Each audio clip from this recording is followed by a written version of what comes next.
Hi everyone, my name is Ian Thomas, and this is for SOS 326, my ecosystem article, which will be on the Hoh rainforest. This rainforest nestled into the valleys and crags of the Olympic Mountains on the Olympic Peninsula of Western Washington State, my home state, is the most carefully preserved rainforest of the entire northern hemisphere of the globe. I want to focus the direction of my article on the capacity that these spatially smaller ecosystems have on the greater global community through their stocks of biodiversity and carbon, and their impact on the local and larger water systems. Rainforests such as this one excel at hosting vast plant and animal biodiversity.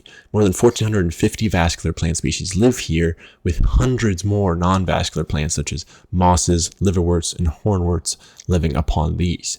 There are even a few species identified that live in no other part of the world, like the amusing jumping slug, which is honestly more of a breakdancing slug if you get to see a video of it in action.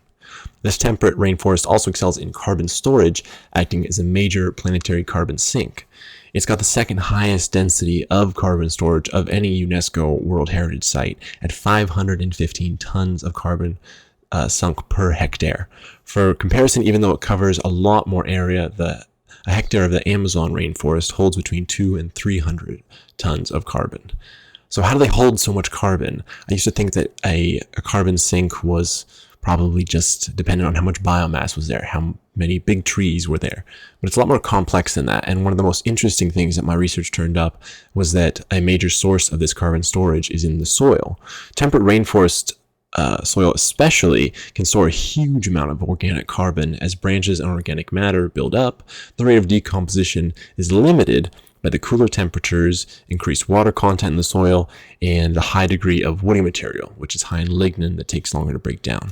As this material slowly decays, it forms a layer of partially decomposed organic matter known as humus, and this enables minerals in the soil and carbon more opportunity to interact and bind together, making for a longer term carbon sink in the ground. I'm hoping to shape this capacity of the ecosystem into the center of my article, with a counterpoint/conclusion to it being the threat of the very thing that works against, man-made climate change.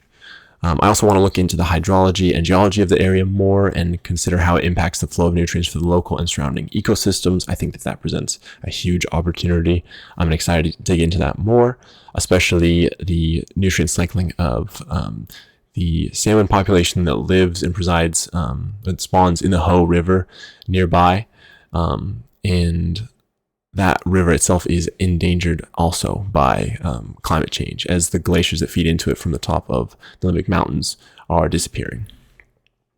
Another interesting fact about this ecosystem that I want to explore more is that the morphological capacity of the plants living in this area to capture water. During the drier months, they use the fog that rolls in from the coast to capture almost 30 of the 130 inches of precipitation that falls annually. For reference, that's about the amount of rainfall that falls on Seattle every year. Though tourism intrusion is a problem in this area, it's a much smaller threat compared to the changing climate. Projections suggest that the total annual precipitation of this area will remain unchanged, but the seasonal variation in precipitation is going to vary dramatically more, meaning for drier summers and wetter winters. So species susceptible to a pronounced dry season might wane and possibly enable greater intrusion of invasive species, which is another aspect that I'm hoping to expand on. Thank you.